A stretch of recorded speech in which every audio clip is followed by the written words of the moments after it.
But I've started recording. Oh, sweet. Hi, folks. So big bottom 27. There is really nothing else to look forward to until we hit the dirty 30, and then it's a slow decline to our death from there. What happens at dirty 30? Shit, I don't know. They coined that phrase after I hit it. So Yeah, I don't. I have. You guys remember what you did on your 30th birthday? I do, and it was. I was probably gigging. That's probably it for me too. Yeah, I probably seriously. had a gig. I was on a gig for sure, but I don't. That I think was during my Monster theater gig runs when I was pulling like 300 dates a year. Yes. Wow. I was doing What were you doing? Fair. I was working at the Renaissance Festival. Oh, dude. Nice. So the Ren Fairs. Oh no. I mean that should be enough right there because I mean rock and roll. My experiences of rock and roll, look tame because I treat I treat music gigs like pretty professionally. You know, I like to think I do. So, but the Ren Fair was like, this is just fun. Yeah. This is just fun. So I'm not a big drinker. Yeah. But at the Ren Fair, I'm like, I drank at night like a fucking fish. Yeah. I turned 30, and it was at that time, it was very acceptable for like all the Renaissance people would hang out at one bar. So it was very hippie-like in regards. So flashing and getting naked and certain things was kind of common. So on my 30th birthday, I jumped on the table at the Rennie bar that we were at, and then, it's typical Ren Fairs. They usually has a Rennie bar or two, and all the Rennie people go there on the weekends. And I took off all my clothes on the table, and I had a drink to get article of clothing back. Like, okay, well, here's your socks. One more drink. Okay, well, here's your shirt. Oh, one more drink. Okay, maybe we'll give you your hat. Okay, right. You're like, son of a bitch. Yeah. So that was my 30th birthday. I am laughing because Rennie Fair, Rennie Bar. I mean, let's just call them what they are. Your carnies. Your medieval carnies. Hey, your medieval It's a little bit different, and it's very different. It's different. I asked Tony the other day if he had ever done any Civil War reenactments because I thought he would have doing the Ren Fair thing. I was like, no, but there is a crossover of that crowd. Of course there is. That's why I'm sure there would be. I wasn't that bad. You see why I made the assumption? I'm geeky, but I wasn't that geeky. I was like fucking Tony's Ulysses S. Grant or somebody. No. I wore tights and leather, and it was a lot of fun. Well, there you go. There you go. Our guest today, Bjorn Englen. Oh yeah. Speak about rock and roll. Yeah. Rock and fucking roll. That guy's played with like the monster. Dave Malmsteen, McAlpine. Tony McAlpine, the guys from Dio. Quiet Riot. Dio after with a lot of the people that were playing with Dio way back in the day, forever. Yeah. And I don't really know Bjorn. We met briefly at NAMM, years ago at the EBS booth, and we have mutual friends. But man, what a hell of a nice guy, man. Awesome. Yeah. I thought he said something incredibly important that I think a lot of people miss, especially somebody that goes into a role like his, especially with the Dio thing. Yeah. And because you brought it up, Steve, about what do you do when you're skirting the line on all these different songs that are done by these other iconic bass players. I mean, he's stepping into stuff that Geezer Butler played, Yeah. And he made it very important that his job was not to sound like him on those things. It was his job to serve the song, and the song was done by Geezer. He's going to make it sound like Geezer. Yeah. And that's something I think bass players a lot really tend to miss because they'll be like, well, no, I'm going to come and play my own thing. And it's like, yeah. I think the best wants to hear that song, not your take on that right song. And I think the best artist is the one that can do that. Hell yeah. That can do that. Like we talk all the time, and we talked about it here, the tone starts here, but if you know how this gets your sound, Yes. then going over to doing something like, okay, how does Geezer play this song? It's easy to take this and say, oh, he probably did this a little different. I know how to do it, so I can do it this way. I think Bjorn is just a very, like, he's just a mature player, and he knows this. He knows his. Yeah, he is. It's know? clear he is very what is it? I would say very in tune Yes. with his instrument, his tools of choice. Yeah. I mean, and he's a veteran. Yes. Mhm. You know what I mean? He's a veteran, you know? Yeah. He was a, what, 21, 22 when he, Quiet Yeah. Riot. And, 2020. Yeah. First major gig is Quiet Riot. These guys have played in 20,000, whatever, and he's thrown in, and it's like, all right, kid, step in here.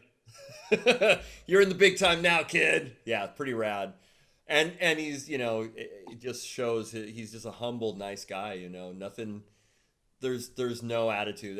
Yeah, I didn't, I've known him for a while, so he's a good dude. So it was good to talk to him. I like that he plays PJs, passive. He made a funny joke, but I was thinking about it. Fender lost a huge marketing opportunity because, when we said we all like PJs, and he says, yeah, it's the pandemic bass, because everyone's in their PJs. Oh, yeah. And I was like, yes. Fender could have nailed a marketing campaign on this. If you're listening, Fender, and now's the time to play in your PJs. Picture of the new Fender American Precision Deluxe PJ bass. If we see that ad, we're asking for money. Yeah, you heard it here first. It's on record. Weird. I know we're going off track here, but you're mentioning this. Like, I always remembered being Fender's the #1 mod was a P bass body with a J with a and again, like, well, let's go back to like the 80s or 90s or whatever. Even earlier than that. Yeah, like, or even earlier than that. Like before people were doing, there was all these pickup companies, right? Yeah. The big common thing people would use put the DiMarzio in, right? Yep. Like Tony Franklin. Yeah. It was hum canceling, so we didn't have to worry about that. Yeah. You're putting a powerful hum canceling Jan, and then you'd put like, maybe not with Tony Franklin, but what a lot of people did was they put jazz necks on. That was it. Yeah. It's that simple. And I remember that was such a common hot rodded instrument. Yeah. That people love that. I think my first.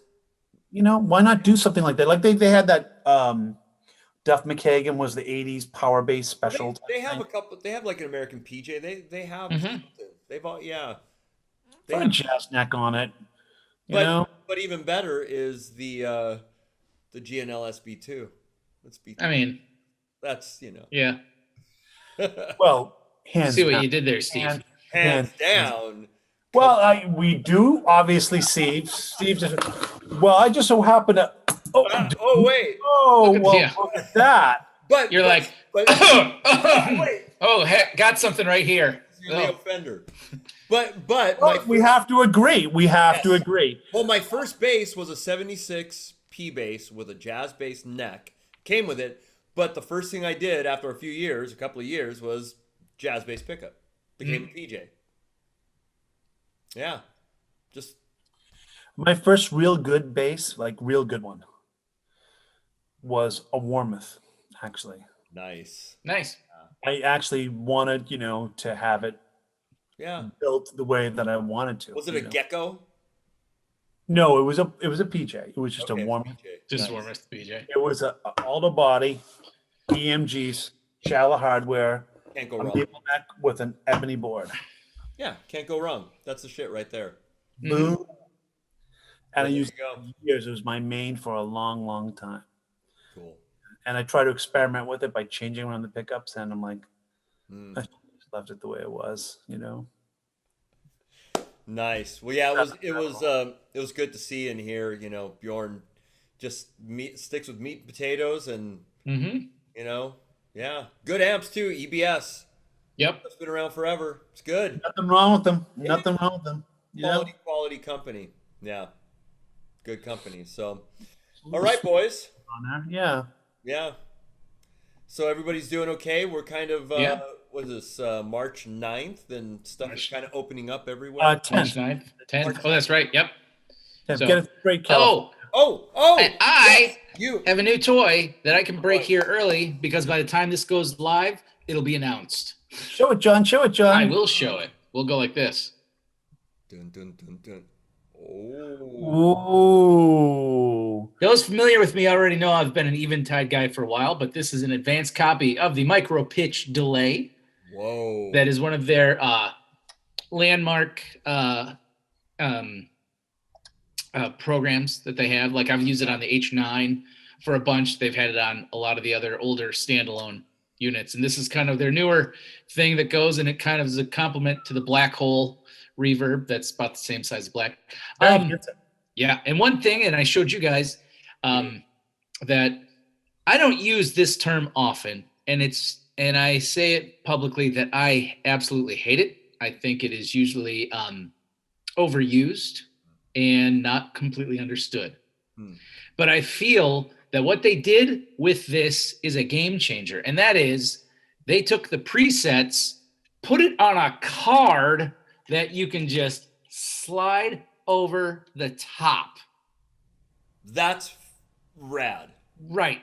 And they come with a bunch. I think it's got about 6 here. Can you go into different it so things. that you have little lines where you're telling you? Yeah, you've got little white lines and black lines. And because what happens with this one in the Black Hole is this button up here goes from the primary to the secondary function of each of these things. And it's all labeled on here, like the white is here is the primary. You can't see it very well, but there's black text under here. That's the secondary. So like, the mix, the mix one, that's the primary. The secondary function of that is the tone. So what these have when you put on it is they have white lines and black lines. So it makes it dummy proof. Like remember those books for dummies? Remember they were right. popular? So, and do they have blank ones where you can do your own? They don't. And I think that's what's next. Cause I mean, the Black Hole is the same layout as this. So I'm sure they could use the same stencil and template for this, but man, I would totally buy like a 12 pack of blank ones of these. I want the cards. John Moody setting. Actually, I mean, you can already get the John Moody setting in the Black Hole because it's the bass sitar. Nice. Setting that I set up. It's the one that I use on my solo stuff that kind of made a faux sitar sound. You guys are hearing it first. You can get the John Moody sound. Yep. And I mean, if you have the H9, there's 3 of the chorus settings from the Chorusaurus or Tricerachorus. That's it. 1. It's the Raven Chorus, the Syrupy Leslie, and then the Pascorius. Wow. Hold on. I need a dictionary. Hold on here. So now that those cards, I mean, no one's ever thought of those cards. I think other pedal companies are going to see that and go, ding, I need that. They're already behind. Fantastic. It's one of those, it's like, why didn't somebody think of this earlier? Yeah. That's mind blowing. It's such a simple little concept. Like, yeah. That's fantastic. I like it. I like it a lot. That's awesome. Well, you heard it here first. Look at breaking news. Breaking news. Whoa. On the Big Bottom podcast. Where else are they going to hear that? Well, I mean, the press releases all go tomorrow, so probably a lot of other spots, but come on. I mean, nowhere, Steve. Thank you very much. Nowhere. It's cool to hear it from the guy who worked on it. Yeah. I didn't get to work on this one as much. Okay. They kind of just said, hey, this is coming out. You want to demo it? And I said, yes, I do. That's rad. Cool. Nice. Well, we want to hear, are you going to do some recorded demos of it and stuff? Oh yeah, I'll definitely do that. I was working on a couple of my older solo tunes. Nice. With it. So, yep, for sure. That's awesome. All right, boys. Well, cool, guys. Anything else? I don't think so. No. Everything's easy. 7. Big one, 2, 7. That's pretty cool. XXVII. Woo! How Roman. Yeah, we're getting Roman in here. That's Oh, awesome, yeah. man. We do the Batusi. Yeah. Oh. All right, guys. Steve Arajo, John Moody. Tony Paleo. Big Bottom Crew. Big Enjoy Bottom. the podcast. We had a blast. Yeah. All right. See ya. Computer. It is starting. Oh, wow. I'm recording. What's going on, there you everybody? go. The Big Bottom, episode Big Bottom. 27. 27. 27. Pretty rad. It's getting up there. We You have introduce our guest, Steve. You, because I always do it. You do it now. my good buddy, killer bass player, been around, played with everybody. Bjorn Englen. He is right Thank you. for me. He's down here. Right below me here, right here. Actually, yeah, I guess same Are you thing. hiding me in the corner? Okay. You're hiding in the I corner. guess so. Yeah. Nobody puts Bjorn in the corner? No, Steve. Yeah. I'm sorry. It was Bjorner in the corner. freaking Zoom. It wasn't. It's not my fault they're doing. It's Zoom, man. That's it. So anyways, Bjorn, thank you for joining us, man. We've been doing this podcast kind of. We started. It's kind of a we've been doing it for a while, but when quarantine started, we're like, fuck it, man. We need some kind of community, and we just kind of started talking to our buddies and bass players. And I always repeat this, and I repeat this to the fans that kind of watch us all the time. So I'm sorry that you're hearing this again, but I'm going to say it. say it. We've actually, John, Steve, and I, for like the past couple of years, before we did this, so probably it's been about 3 years now, we had our ongoing chat, and it was almost like reading the pages of Bass Player magazine, where we're talking about inside stuff and companies and players and touring and stories. We're like, this is really good stuff that people would want to hear. COVID hit, and they're like, okay, it's time to take this out to the public now. Let's go start recording. Right on. Getting friends on. Let's start, manufacturers and everybody else and players. We don't take it serious, and we just let it run, and then that's what happens. So Cool. A whole lot of I like it. whole lot of talking. Good shit. concept. Yeah, man. So Bjorn, you're actually out here by me. You're in California, right? I am. Yep. Very cool. I'm up in Los Angeles. Yeah. Okay. And I know, COVID obviously changed especially, musicians. It changed everything. Were you out touring or out on the road, about a year ago? Were you on the road somewhere when all this happened? I was actually. I was busy in town doing a couple of things. I was doing the Rock and Roll Fantasy Camp, and I was doing a thing with the Dio band, a Dio Gala, and some other things. And I got a pickup gig at it was a fill-in tour, mainly on the East Coast, for a couple of weeks. And when I came back here to LA, I flew back, and it was the beginning of March, and everybody was freaking out, and they were cleaning everything out of the stores. And I'm like, what is going on? Like, this is insane. And it had just started, and it was a cool bar that's right by my house that I really liked, and it was really nice. And they closed almost immediately. I think they were open for like another week, and then they saw what was coming, and they're like, that's it. And they don't serve any food, so there was like, for them it was like, because I think for a while they had like, well, if you're serving food, you can serve the food, but you can't, all this stuff. But it's gonna, but the people that were the bars who were serving alcohol, they were done, and just like the music venues and everything. So it was kind of strange. So. I get back here and everything stopped.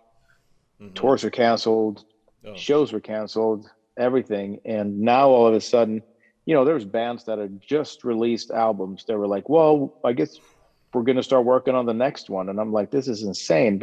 And I can't blame them, because it's like, what else are they going to do? Yeah. So, man. So. And a lot of, obviously a lot of your tours and the stuff that you had planned for that summer were just wiped away, man. Yeah. Oh man. Yep. And then how about now? Kind of stuff is opening up a little bit for you, or what do you got some bookings? It's funny you say that, because there's some tentative stuff. I just got one show confirmed with a band that's a new band called Of Gods and Monsters. That is a good group, a new metal band that they had a previous album, but this lineup for this album is that we're about to record, or we did drums and some guitar, and I haven't done my bass yet, but we got a show on the East Coast just confirmed today. Nice. For July, so that's something. We got some tentative stuff for the Dio band possibly in June, which is not in the States, but so we're just waiting to see. So slowly things are moving a little, but and I kind of keep my hopes low because it's I don't know. Where in the East Coast are you playing? I believe it's somewhere in Pennsylvania, not far from Philly. Yeah, forget the name of the place and the town and everything, but yeah. So, I mean, if you got flyouts already, amen. That's awesome. Yeah. I mean, it's something. It shows you that there's hope, and that maybe other things will open, and there will be other things coming our way. So I mean, I got a confirmation today for a theater in October. I'm like, well, at least it's a confirmation of a theater, like more than a club even. I'm like, okay, I'll take it. Yeah, absolutely. Nice. Yeah. Good. Yeah, we have to. I mean, it's got to start opening up. Like this is, it has. Yeah, to it will. Better, man. Yeah. So it's an interesting subject because I have friends that know people and that they were close to that died from it and all this stuff. So there's that, and then there's people that lost their businesses. So that's the other end of the spectrum. Yeah. So I see both sides. I get it, but I'm kind of more leaning to not to get into politics, but it's like, you can starve people to death also, and that's kind of like what's going on right now. And countries' economies are tanking and stuff like that. So how good is that? So that's just have to be intelligent about it or attempt to be.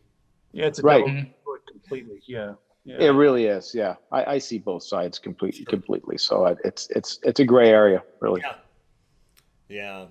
So so your main band is the Dio band, right? And that's kind of a continuation of Dio, right? Is that?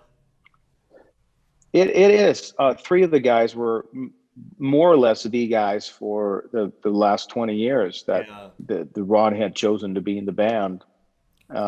So I'm the only person basically that, except this, we got two singers when we don't do the hologram that also were obviously not in Dio, but it's a continuation, and it's for some people it's like, well, how can you do Dio without Ronnie? Well, we can't, but he's not alive, so we were just trying to carry on his legacy and doing it with the guys that he had chosen to get as close to Dio as possible, and not a bunch of guys that he didn't know, and he treated those guys like his family. So did you and Wendy still does.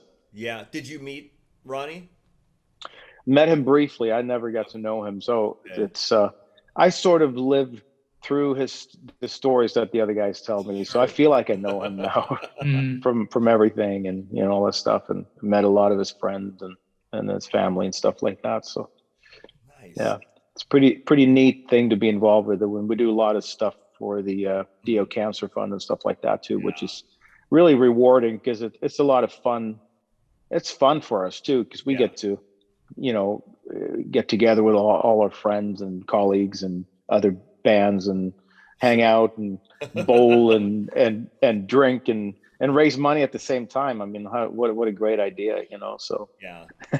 And I mean, Ronnie's, he's legendary. He's as legendary as any of the, metal hard rock singers.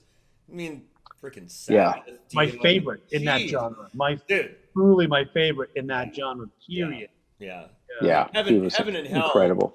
I love that record, Heaven and Hell, and it's that's Ronnie, it's like, oh man. It's incredible. It's and you could just tell like also how excited they all were making that record. Yeah. And the way they played and the way they wrote and the way he sang and everything. It was it's excitement, and it was beautiful when that comes through in the music, So, Definitely. Bjorn, who are you in that gig with? Who else is in that band, actually? okay, so it's Simon Wright on drums. He's been in the band since about 1989, I think. It's after he left AC/DC. Simon on drums, and it's Craig Goldie on guitar. He's been in and out of the band since 1986. And Scott Warren on keyboards. He's been in the band since 1993. I know Scott. Yeah. And then and he also played with Heaven and Hell with Ronnie. Nice. When they did that. Not on stage, but he played all the shows with them. Kind of behind the stage, but or off stage, I should say. And then we got Oni Logan and Tim Ripper Owens on vocals. So they take turns, and some songs they sing together, but they take turns. And then we now that we do the hologram, which is about half of the songs, maybe 45% of the songs are like hologram tunes, and some of those they come in and sing a verse here and there, or they'll do the chorus with Ronnie, and it's exciting, so it's not like what a lot of people thought. They thought we're going to do the whole show with just a hologram and no live singers. And when people realize that, man, this is just like watching Dio Disciples, but they just added the hologram to the thing and made it even cooler. So when people that went to see it, when they realized that, they were like, wow, this is cool. And we got a lot of stuff going on, a lot of screen stuff from the Rainbow Days and the band photos and things like that. And then live footage of like Craig's on there and Simon's on there, live footage from through the years. And that's exciting for the fans too. So, I mean, we don't really get to see it unless we watch a YouTube thing because we're like in front of it, but you're in it. But that's rad. Yeah. So it's a nice show. It's entertaining, and I mean, that's as close as you can get to a Dio show without Ronnie. So players, like, you know what I mean? You have great players in that band, Mm-hmm. Yeah. They're super solid and they have a lot of respect for the material and a lot of respect for Ronnie. And we don't, obviously we have our flavors and our styles of how we play and everything, but we try to just do it as close to the how it's supposed to sound. I mean, I don't go in and try to be and make sure I sound like me. I try to play the Jimmy Bain songs like Jimmy Bain, and I try to play the Geezer Butler songs like Geezer, that kind of thing. To give it a true, I mean, I don't play exactly like those guys, but I try to give it its true flavor. Sure. Which the songs deserve, I think. Yeah, you want to respect that, pay homage to that, So, but that's absolutely cool. Yeah, that you get to play the different eras, Sabbath, Rainbow, himself, solo. Dude, that when Holy Diver came out, that fucking what a record. Yeah. It was mind blowing. I remember first time I heard that, it was like that record. Right? I was like, what is this? Yeah. And it was actually a girl in my class. I remember I was like in 5th grade. Oh, no. Hold on a second. I gotta call. I'm on my phone. I gotta call the other line there. Hey, now you're over here. Yeah. Are you okay? You good? Yeah. Dude, you shifted. I did. That's amazing. It makes no difference to me. I can't tell. So you've moved up. Oh, okay, good. Literally moved up the ladder. There you go, man. So sorry for the interruption. So Holy Diver. Right. It was I'm trying to remember. I must have been like I was like a 4th grade, maybe 4th or 5th grade. I was little. 83. No, I was probably 5th, maybe even 6th grade, to be honest. But it was there's a girl in my class that had bought the record and brought the cassette and played it for me. She's like, you got to hear this. You're going to like this. I'm like, what is that? And I was just, like everybody else. When I heard that, I was like, it was like nothing I'd heard before. Yeah. Because it was mixed. A lot of time around that time, a lot of the mixes were not bass heavy. No, they were mid-range. Talk about bass. They were very... cutting the bass. If you listen to like the Dawkins records, for example, and all those, they were cutting the bass. Yep. It was big drums and big vocals was the thing. but it was a, Mm. but it And they was were a- bringing guitars in, and they would like, well, screw the bass player. We'll just Yeah. turn the bass down in the mix Yeah. and stuff like that. So, but not the Holy Diver record. It was heavy. And if they would have mixed it that way, Mhm. I guarantee you it wouldn't have been as much of Yeah. a success, because the bass was loud and the drums were loud, and it gave it that heaviness. It sounds Because there were still melodic songs and stuff. Oh hell So, yeah, that was such a good Yeah. record. But that's Yeah. fantastic, man. I remember the Last in Yeah. Line tour. So, like, I think it was after the Holy Diver. I think it was the next record after Holy Diver. Oh, yeah. Seeing Dio live in the Boston area on Halloween night. Oh, nice. wow, Perfect. perfect. We were all evening for young, that. and all Perfect. those kids rented a school bus. You can imagine what that school bus was like to go to the show. Right? It was- Wow. yeah. Yeah. It was Not what a school bus is supposed to be like. no, The no. opposite. Booze and drugs. Well, then again, It there's was booze the and drugs. syndrome, like not stopping, and like obviously a lot of underage drinking, and so Oh. people were peeing out the window as we're going on the Mass Pike. It was crazy. It was just one big party.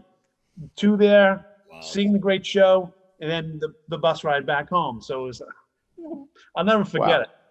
That's Nice. rad. That's That sounds like a blast. It was great. Yeah, that's it. Memories are important. That's the thing. That's all we got with the things in the past, and it's just some things that you'll carry with you for the rest of your life. And it's those things never go away. That's great. Yeah. So Bjorn, a couple of questions since you're like talking about like doing the Giza stuff and the Jimmy Baines stuff. Do you switch bases around for those different eras at all for the Dio experience live? Like you changing things around a bit? I usually just bring two basses, sometimes three on tour, and we do. I get away with two. What we do, we don't do so much like as far as specific guitars or specific eras. Is more we actually have one tuning for when we play with a hologram, and we have one tuning when we're in E flat with a hologram, because a lot of that stuff was it's live vocals, and when all that stuff was recorded, they were tuned on a half step. Okay. I don't know if I'm supposed to give away these secrets. They're not, it's not really secrets because people can just listen on YouTube and figure it out.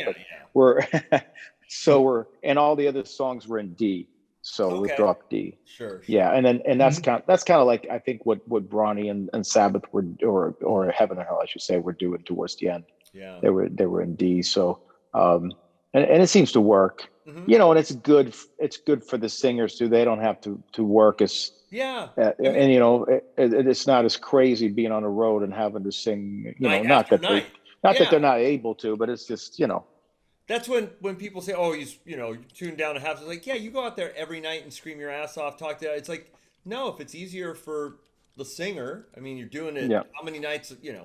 Freaking 28 days out of a month or whatever. It's like, and also when you get a little bit older, right? Give them a break, man. Let them do it. It's like nothing wrong with it. A lot of people drop absolutely. it down in tunings. It's funny. Lita Ford used to always still stay in standard tuning.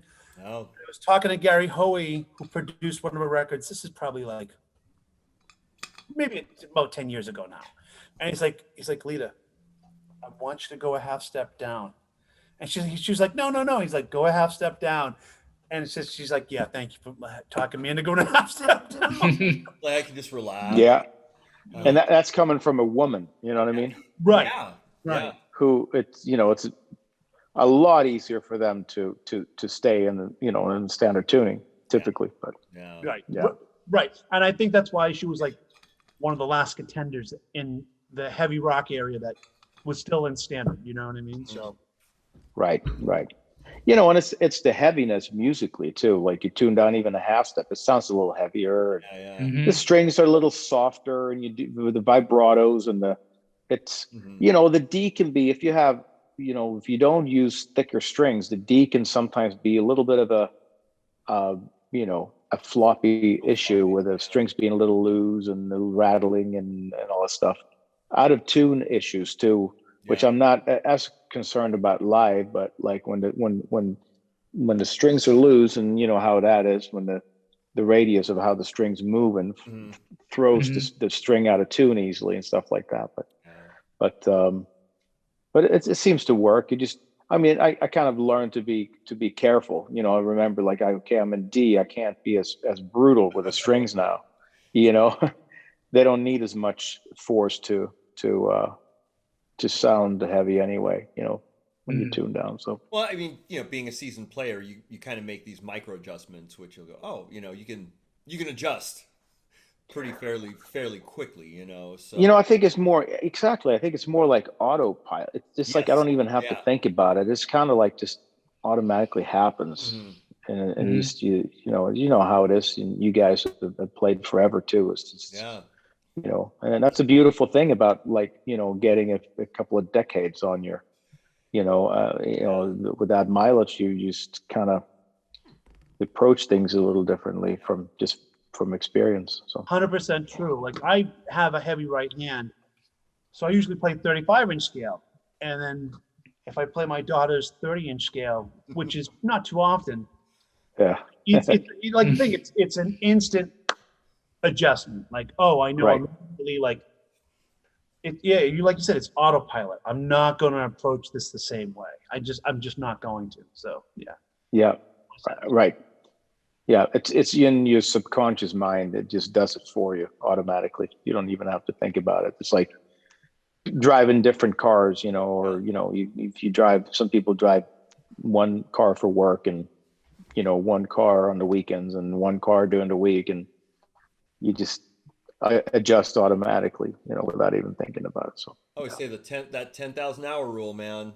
You've done it so much that you're just, you know, right. Almost. I mean, obviously there's a little bit here and there. And then the other thing too is, Bjorn, you're a 4-string player. For the most part, yeah, I do. Yeah.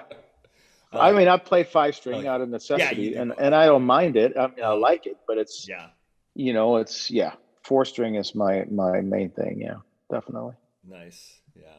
Yeah, and with that detuner too, like it saved me so many times, and it actually kept me from playing a 5-string. I didn't really want to, unless I had to. Yeah. And I just flicking that down, I could, and sometimes I tune it to C. So like I would flick it to C for a couple of songs. Got it. Nice. You know, I'd do like a, you know, whatever, pop or theater gig or hip hop or, you know, stuff like that. You know, where you need to get deep down or you know, metal gig and stuff like that. Yeah. Yeah. It works, but, you know, it gets to a point where, you know, like, okay, you know, you only get away with it for so long, but yeah. Yeah. But what are you mainly playing for basses right now? Well, the 4-strings are a model called Talman by Ibanez. It's kind of a like a Jaguar Mustang kind of looking bass sort of thing. I'm familiar with it. Yeah. And it's Fender P bass, exactly. PJ P with a J, PJ bass. We all love PJs here. We're PJs, all of us. Well, yes. The COVID attire. yeah.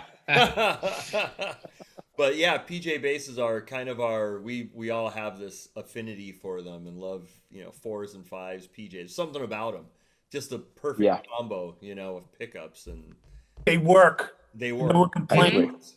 No one complains. Bring a PJ, nobody complains. Yeah. Right. Exactly.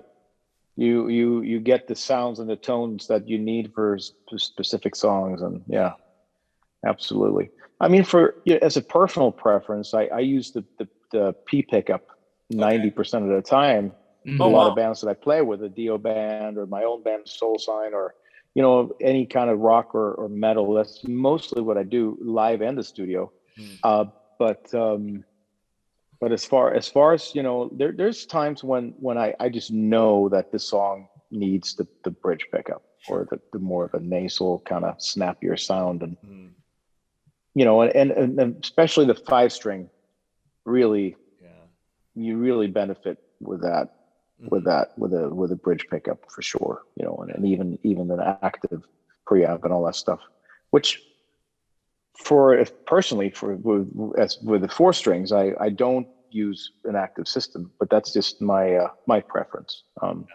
Really? Okay. I like the more organicness. I feel like the D and the G string somehow, even in amazing systems, I get too much bass out of the E string and not enough. It's unbalanced, and it, no matter how good the preamp is, it could be great sounding preamp, but it still colors the sound, and it takes away the organicness of the sound of the bass itself and what I'm doing.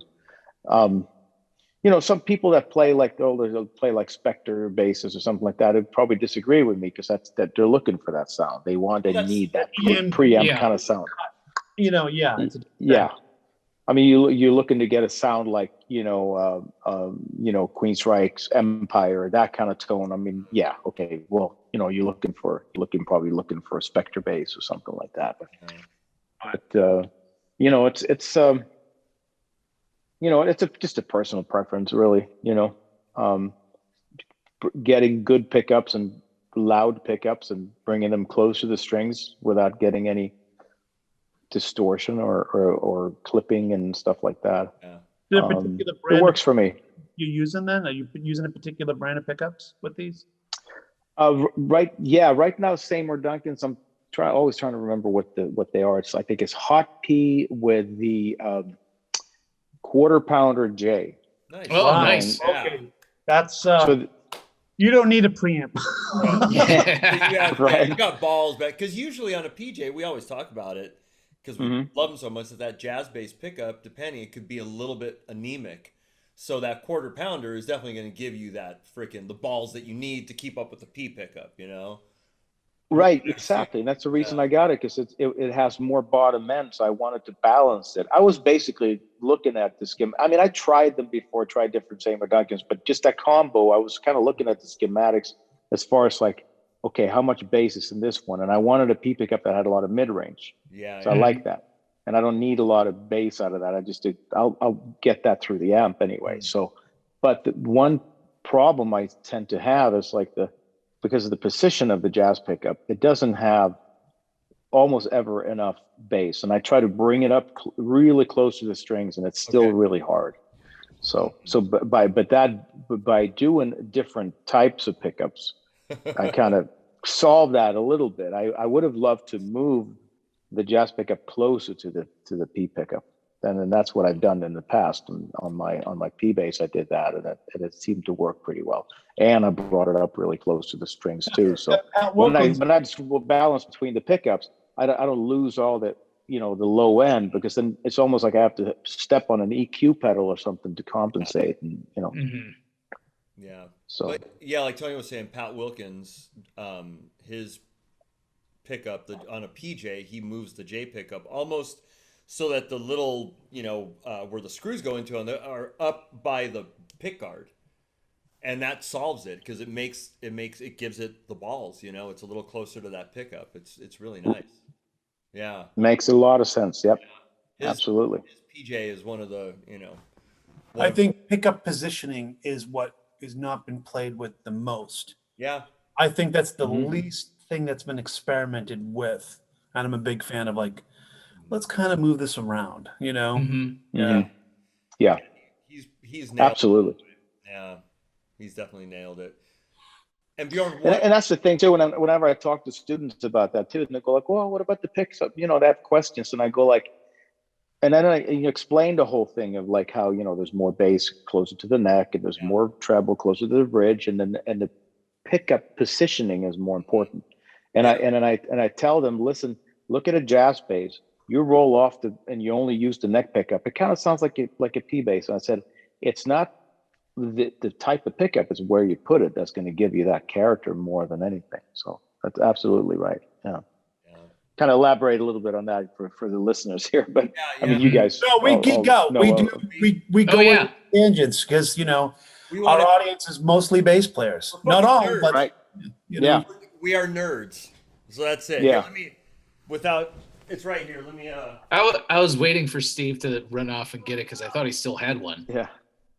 And I noticed that, especially with people that have not been professional musicians and the kind of weekend warriors or whatever, they're just hobby players, Yeah. and they might have played for decades, but they don't necessarily, they've never been forced to pay attention to it like myself. So it's sometimes they're like, oh, really? Like they don't, that's news to them.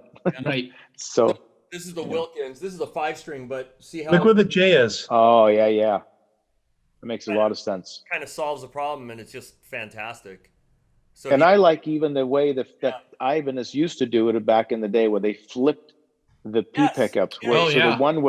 the one for the D and the G is closer to the neck, so that you get more bottom end out of it. It makes a lot of sense to me. yeah, exactly. I like the reverse Ps. The reverse Ps are cool. Yeah. Mhm. Yeah. That's nice.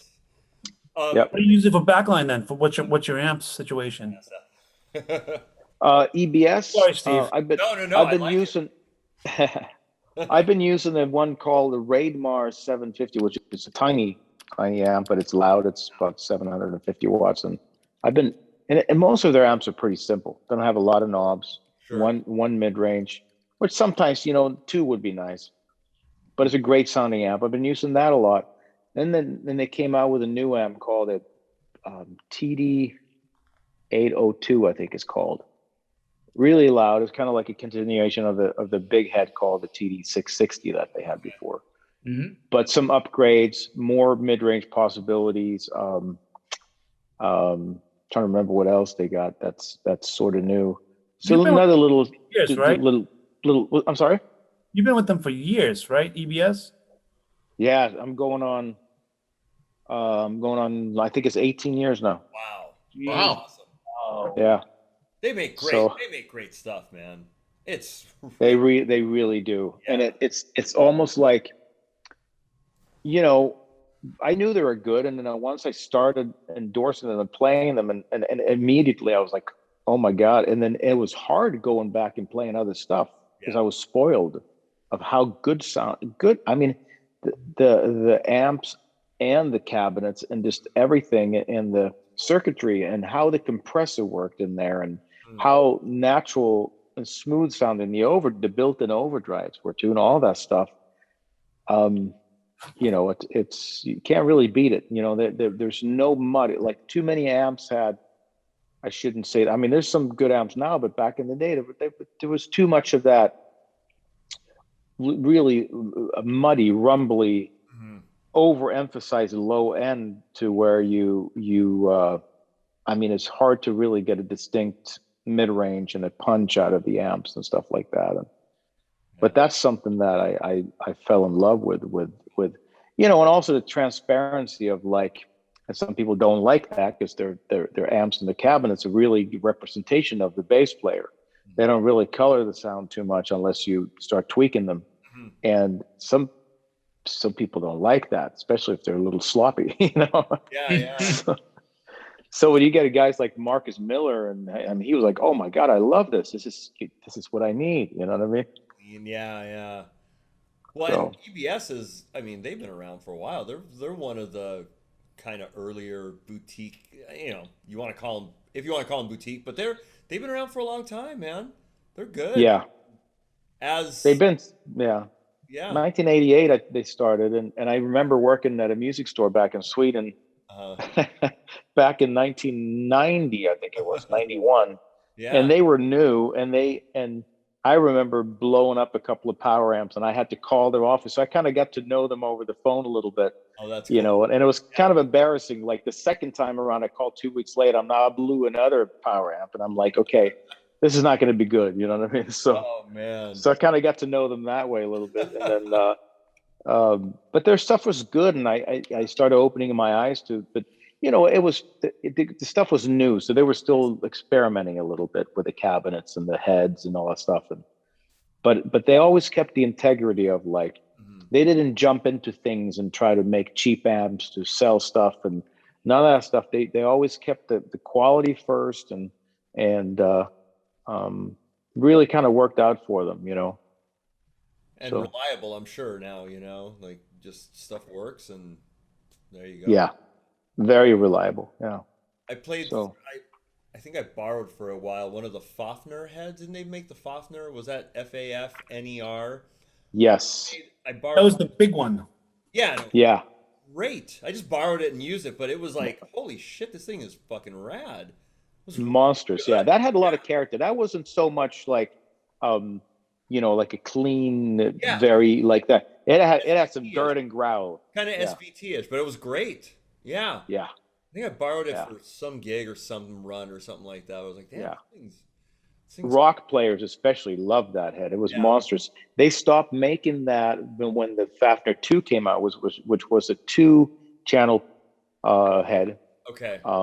Two and one separate channel for the overdrive, kind of like the Billy Sheehan inspired kind of Sure. thing. Yeah. And it was not a great head to put up on a festival with or stuff like that, or an event where you have 20 different bass players come up playing a brand new amp, because it wasn't easy to dial in, even for me who's familiar with it. Yeah. If there's some of the knobs are a little not exactly it's Sure. yeah. So but that's a great head too, and I still have that here, and I used that on a few tours, and people used to love it. I used it on a Tony McAlpine tour. I used it on a couple of Tony McAlpine tours. I used it on a couple of Dio tours, and the people. The greatest thing you can well, not just the audience, but when the people in the band say, "Well, we love the sound of your amp," that's a good thing.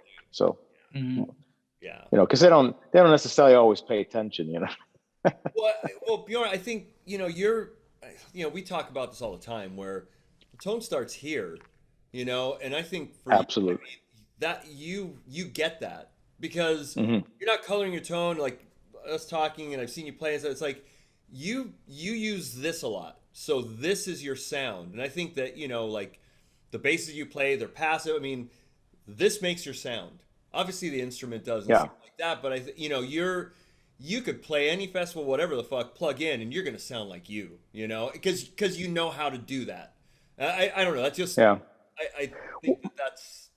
Well, it's interesting how you say that, because I think for me, I didn't, well, there's several reasons. One is obviously not having the money when I was younger to buy pedals and cheat my way around it. Yeah. Or expensive basses. I played crappy equipment, and I also practiced a lot without an amp, because I lived in a small house with my parents, and they would knock on my door if I plugged in the amp like at 11:30 at night, and because I'd be disturbing right. So I practiced without an amp a lot, which is great, because you get the true tone out of the instrument that way.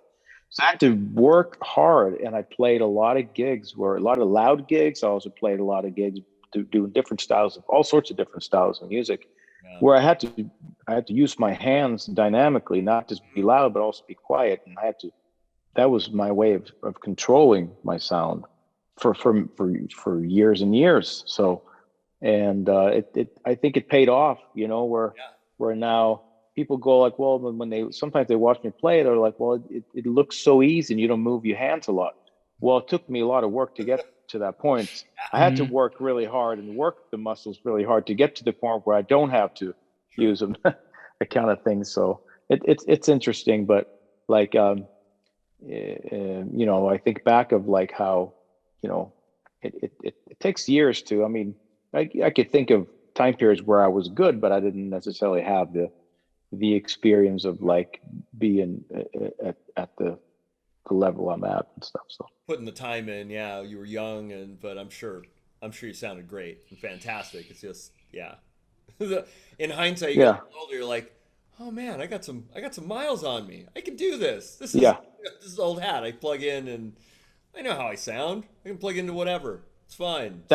That's exactly it. I think like when you don't have the experience and you get thrown in a situation that's uncomfortable, you don't know how to handle it. Yeah. But now I've been thrown in so many weird situations and uncomfortable situations that nothing surprises me anymore. So and you can keep your cool, you're calm, and you're just like, all right, I've been here before. Yeah. Let's go. Yeah. Instead of crapping your pants and freaking out, It's not the end of the world. And a friend of mine who actually sadly passed away, he was sort of my mentor, but he was a big session guy back in the 80s and stuff like that. And he would tell me, like, if I was nervous about a gig or something like that, he would tell me like, well, it's not like you're going to die.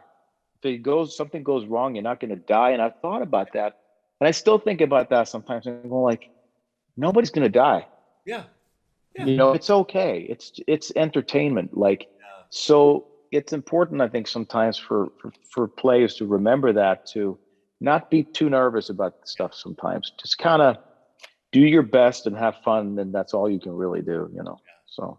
And at the same time, you know, you have to challenge yourself, and you have to put yourself in those situations where you know you're going to eat shit. You know you're going to just fumble, but Yeah. it makes you stronger, you know. But so it's like that Mhm. fine line. But I think when you're younger, you really, you know, pushing yourself. Character building. It's character building, It's Steve. character, You know, well, Mhm. big time. It really, really Yeah. is. You know, I mean, you know, Well, yeah, Well, I think it was anything in life. It's like take the opportunity when something goes wrong. Take the opportunity to learn something from it. There's always something to Mhm. learn from whether it's your car breaking down on the side of the road at 3 a.m, or if it's like something equipment breaking down during a big show or something. There's always something to learn from it. You know, and I think that's the beauty in it. You know, if you can always remember that and you get a lesson out of everything. true. Yeah. It goes a long way, really. You know. Amen, man. And you Yeah. recently posted a cool picture of Quiet Riot and you and Oh, that was rad. How so you toured with Quiet Riot for a while, right? I did. I did a U.S. tour. I did 22 shows with him. You know, so That's that Kevin, was Kevin and Frankie, right? I mean, yeah. Kevin, Frankie, and Carlos. And Yeah. So Carlos, yeah, it's of course, Carlos Cavazo, yeah. yeah. Hmm. And you were, Yeah. I mean, dude, you look like a kid. I'll bring you. I should bring in the picture. You look like a little kid, man. How old were you? 23. Yeah. Yeah. Yeah. That is so cool, I man. had a baby face, that's for sure. But So, yeah. Kevin, all those guys it was a fun tour, fun time with those guys.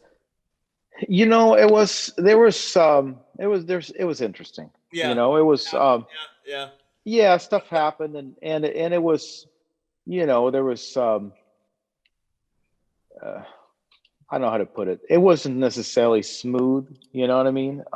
It's interesting says a lot. But yes. yeah, Mhm. I never saw Kevin after that tour ever again. I sadly, rest in peace. But Yeah, man. I saw Frankie many years after, and we Okay. reconnected and had some great hangs and chats, and we Nice. played together. We did the rock and roll fantasy camp together and stuff like that, and had some fun playing again together. So that was awesome. That's cool. And Nice. I see Carlos from time to time. He's a great guy, Mhm.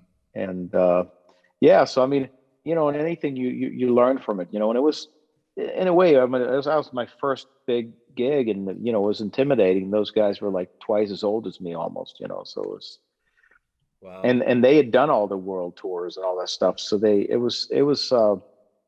it was interesting. I mean, I can go back and say that, you know, I or they could have handled things differently when, things have than when there was things that, what should I say? What's the word? Friction, or, Yeah. people don't always get Yeah. along, or, could have, whatever. I mean, It doesn't matter now. It's water under the bridge, but it's to learn something from it's yeah. important, but I'm grateful of all of that now. That's And cool. it's, I think of all of it in a good light and everything. So it's all Cool. good. So, Yeah, yeah. well, I mean, bands are like little micro families, and families don't always get along, and stuff happens. So, Right. Right. yeah, and it's like a little family, so stuff happens. Yeah, Well, but absolutely. you had fun, you learned from it, and yeah, just playing with those guys, Absolutely. that's pretty rad, man. Those guys are that's another Yeah. band that just changed shit when fucking Come On Feel the Noise came out. That just blew people away, and uh, that record, Yeah. Metal Health, right? Metal Health. It's a fucking Hmm. great record, man. Yeah, that God, really was. that was like the That's a great. heyday of metal. That was the Mm, heyday of metal. All that shit coming. It was just fantastic, man. And MTV, yeah. you had like You know, Yeah. that was all that, and you could see these people, and I know me growing up, just looking at those guys is like, you know, kind of starting to play and fuck around on bass, like, oh, one day, you know, you I want to aspire to be that or do that. So Yeah. that's got to be thrilling in itself to actually be that. That's rad. Like your first big gig is fucking Quiet Riot. That's rad. Yeah, it was interesting because yeah, and I started playing the bass in 1984, and the very first thing I ever played on the bass was a 12-bar blues. The very first song I learned was "Bang Your Head" by Quiet Riot. That's so So cool. Oh, exactly 10 years later, I go to audition with them oh playing that my song. God. It was pretty. When you think of that, it's like Yeah. it's strange, because I think back and I remember that, and Surreal for it's sure. bizarre. Yeah, it really is. Oh, And I was just a kid. I was like 13 years old when that album came out. yeah. But 12 to be exact. So Wow.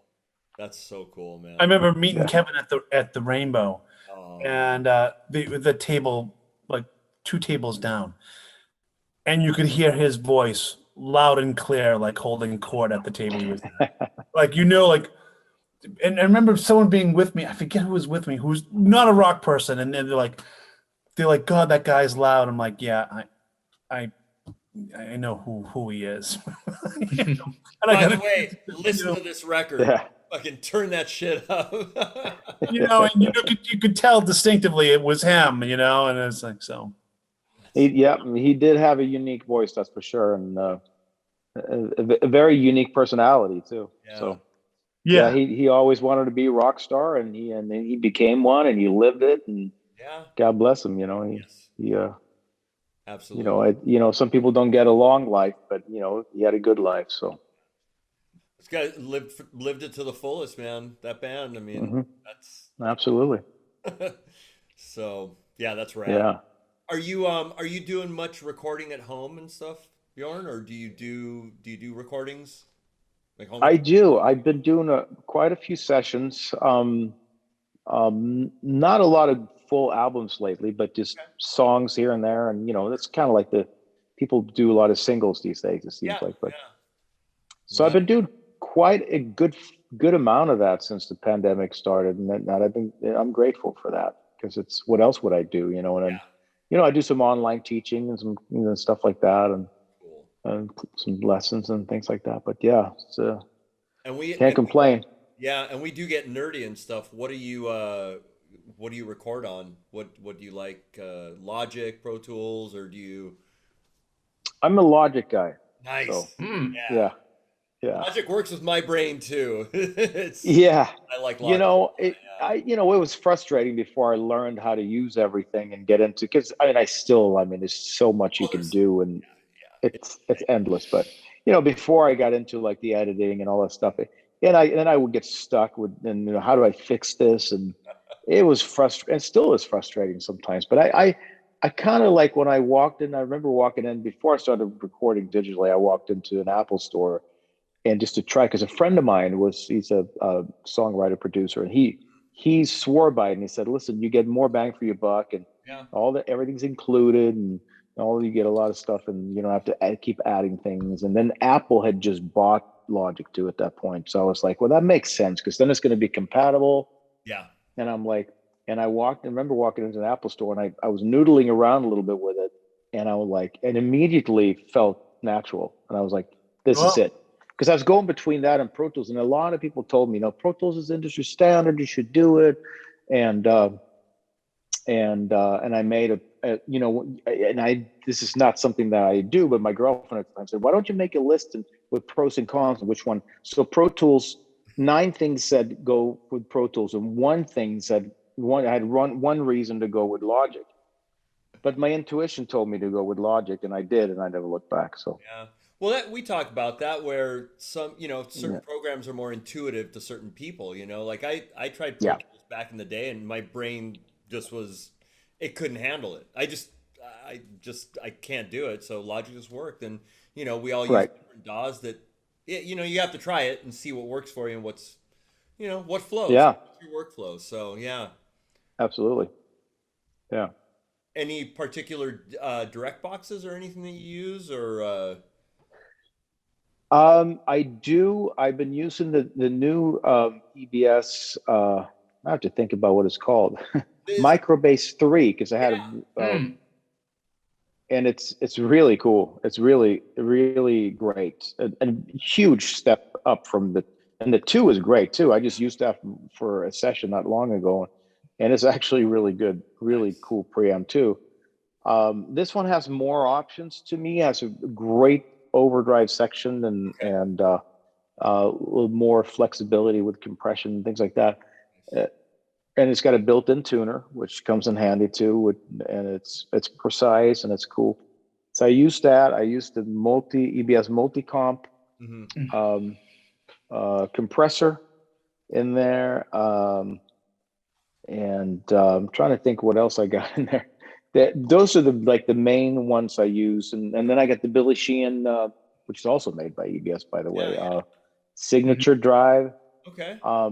And I send the signal in 3 different directions. So I don't get all, so I have options. I always do one clean, obviously. So Sure. Straight from the bass, and it's pretty much it. And I use some other pedals too and things like that, from time to time. But yeah, those are like my staples. It seems like, and I tend to just use those and record straight into the computer. There's times when I don't really mic a cabinet much. I do, heads and things like that, and it works out. But since I started using the Microbase 3, yes, I kind of like stuck to that as my amp module kind of thing, where I bring like a balance direct from that, and I get a pretty good signal. It seems like that as long as you're happy with the tone, that's all that matters. And the client. Yeah. That what is it? It's multi-bass, is it? I mean, they've had that pedal's had a lot of it's got really good reviews, actually. Really good reviews. Yeah. I've been. Oh, the Microbase. Yeah. I can imagine. Yeah. Yeah. So in fact, I've seen a couple. Yeah. They did. No, it's. I couldn't even believe when I first tried it. I couldn't even believe how it is just way different from the previous one. That's cool. in a great way. Cool. So Bjorn, before we get into some questions at the end of everything, well, tell us your socials. Tell the crowd, where can we find you? Tell everybody. I'm on. Well, I think I even have a TikTok account, but I'm on. I think I have one. My niece and nephew got me into that, so that's my excuse for that one. That's actually the only reason I signed up. I have it too, only to watch my daughters. That's it. Right? Yeah. I think John and I are the ones that don't have it's too weird to me. I still don't understand what they're doing on there half the time, but it's. You're not alone, bro. Right. I don't get it. I don't understand. Yeah. Bjorn. Yeah. So I do Twitter. I do Instagram and Facebook, and it's all my Bjorn Englen. So it's easy to find me on there. Yeah. I'll put a little text link right under your face right there. Do you have a website that you keep up? I do. You do. Okay. Well, Bjorn Englen. BjornEnglen.com. Yep. Cool. I'll put that up there too. And you do lessons and stuff. So if anybody, they can refer to the website and get in touch with you. And if they're interested in lessons or whatever, they just want to stalk you, they can go about that way. Yeah, they can, but they have to pay me. Dude, yeah. Well, wait. We get a little cut from that because we should get a little cut. Just absolutely. Yeah. A finder's fee. Yeah. I could be a new one. You don't even have to pretend. It could be a burrito at NAM. Bjorn gets us a burrito at NAM. I would accept. Oh man. Right. Tacos or something. Burrito and a margarita. Oh, look at that. Yeah. You're talking my now language. we're talking. So now we're talking. I'm going to put your phone number there too, Bjorn. No problem. Because all our 10 listeners, one of them will go. Oh, wait, what 6 listeners that listen? Right. Well, they can send me money that way, so hey, why not? That's true. I'll put there PayPal. You go. See? PayPal, Zelle. Zelle, I think, is connected to my phone number, if I remember correctly. I only used it a couple times. Yeah. All these ways to collect money. It's wonderful. Yeah, absolutely. Right. Yeah. So, now they don't have to pretend they want to take bass lessons anymore, like some people do. They just pretend they want to take bass lessons. They don't have to pretend anymore. They can just press the stalker button and they pay me directly. And just at least they're copping to it. Like, look, I'm just a stalker. Yeah. I'm not bullshitting. I'm Well, not. they save $200. They don't have to go get a bass guitar. You know. There you go. All right, man. Well, we like to end the interview talk, whatever the hell this is, with some questions. You want me to start with the questions, guys? We have 3. Steve, you go first, and then John. All right. All right. So Bjorn, living or dead, artist, who would you have liked to study with? Again, that you haven't, living or dead. Has to be bass player or Nope.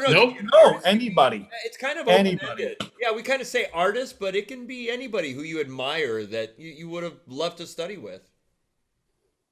John Paul Jones. Nice. Whoa. Be a good one. Oh, Jones. I wasn't expecting that, man. Really? Yeah. That one of your like. I'm not starstruck, but that's probably the only guy that person that I haven't met that I'd like to meet. You know, I would have loved to jam with Jimi Hendrix, but it's too late. We don't know that, but We don't know that. Mm. But Jonesy, okay, so Zeppelin had a huge, like, big influence on you growing up. Big Zeppelin fan. It took me a while for me to open my eyes. I mean, back then it was all about who you hung out with and if they had the records. So a friend of mine turned me on to Led Zeppelin. I must have been at least 15, 14 or 15. And before that, I'd heard the name, but I don't think I knew. I don't think I heard any music by them. Yeah. So, and then gradually I appreciated them more and more. And I can't say I've ever been a hardcore fan, but it's one of my favorites. And it's one of my favorite bass players. Sure. Absolutely. Yeah. And it's probably, I think I appreciate the band and the songs. I can't say I'm as instrumentalists. I can't say I'm crazy about any of them. Sure. Mm-hmm. Other than John Paul Jones. Well, Bonham, but he was, to me, by far the most interesting instrumentalist in the band. Yeah. Nice. I like that. We have not had that answer yet. I like it. So Yeah, I don't think we have. No. All right. Who's next question? I think it's me. All right. Living or dead, who would you like to share a meal with? John, you took my question. Was that yours? Wow. Yeah, meal with. Share a meal with. Wow, that's a good question. Now I'm thinking of people that cook, chefs. Mm-hmm. But that's because that would be interesting. But to kind of like talk and analyze the food. But I don't really know, to be honest. Living or dead? Well, that's a good question. Maybe how about John Entwistle? I love it. Oh. Whoa. Nice. Well, we share the same birthday too, so we could, Really? Oh, hey, Get the hell out, really? Wow. October 9th, yeah, and John Lennon too. Oh my gosh. That's And Jackson Brown and Sharon Osbourne. Those are the only ones I can remember. Oh, wow. So That's freaking cool. Yeah. Meal with what was his nickname? The Ox, right? Mm-hmm. right. So I tell people, like, if you get the bass skills of Entwistle and the songwriting skills of John Lennon, Dude. and the music business skills of Sharon Osbourne, then how can you go wrong? Yeah. So, No Oh, kidding. you have got Yeah. the business skills of Sharon. You could yeah, you don't even have to know how to play. you fucking do anything you want, right? Yeah. That's All cool. I like it. John took my question. So it's All right. basically, so we have the study with, we have the food with. Yep. So living or dead. Who would you like to jam with? And you kind of said something earlier, actually. If you could jam with anybody, play with anybody at any time, who would it be? Oh, living or dead? Well, I would have to say, I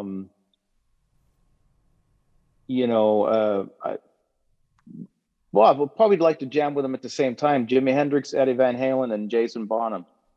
Oh. That's a band. Yeah, That's Yeah. a tall order. that would be pretty rad, I I think. like that. Wow. Man. Yeah. So you've never played with Jason Bonham, have you? Or no?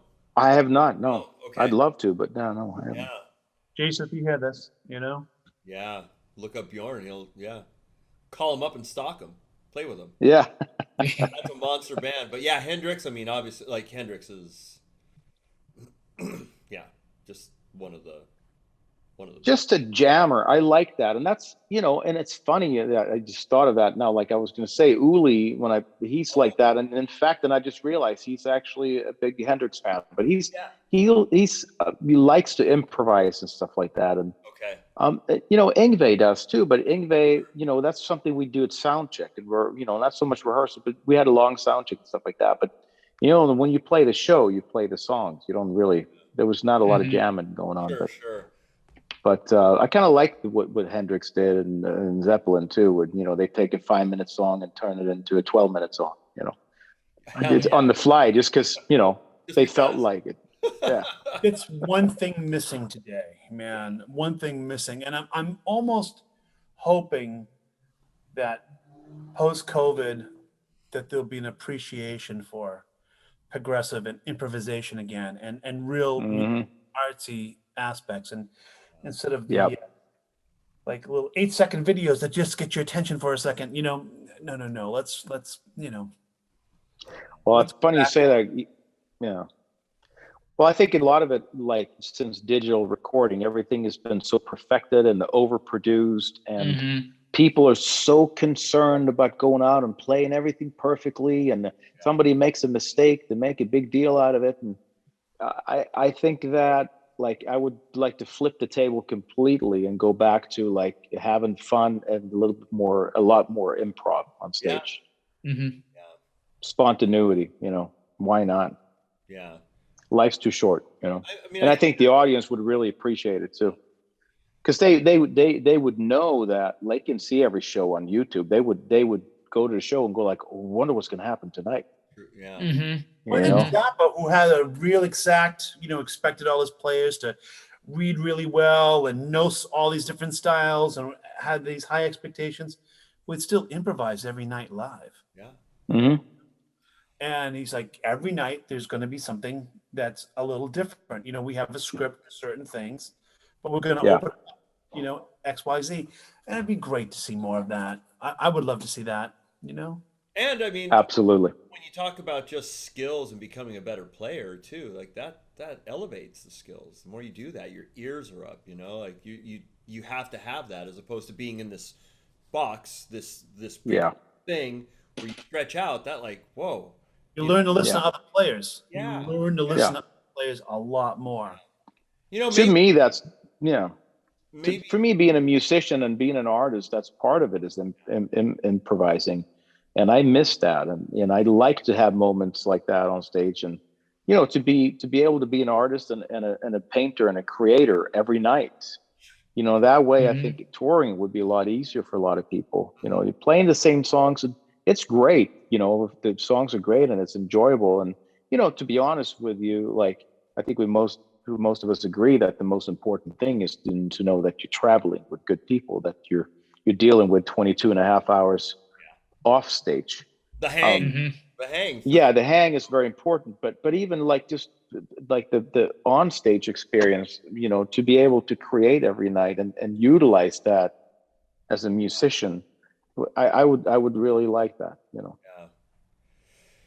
Yeah. Well, post COVID, hopefully, cross the fingers. Yeah. Well, exactly. Let's hope that this was a good thing in that sense, and that. Yeah.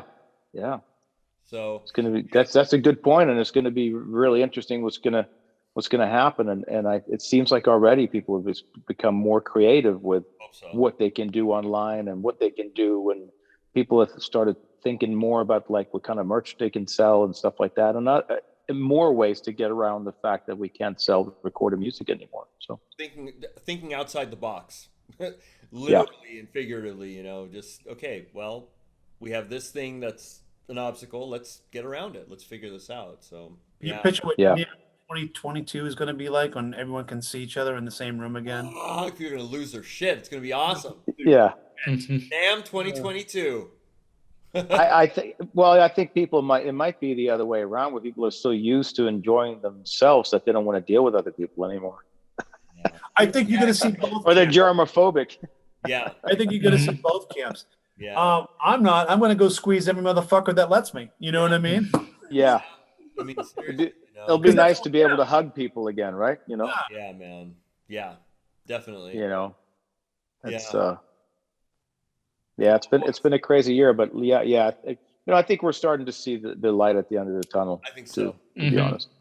I think so, man. So, Well, Bjorn, we scratched the surface on your career, dude.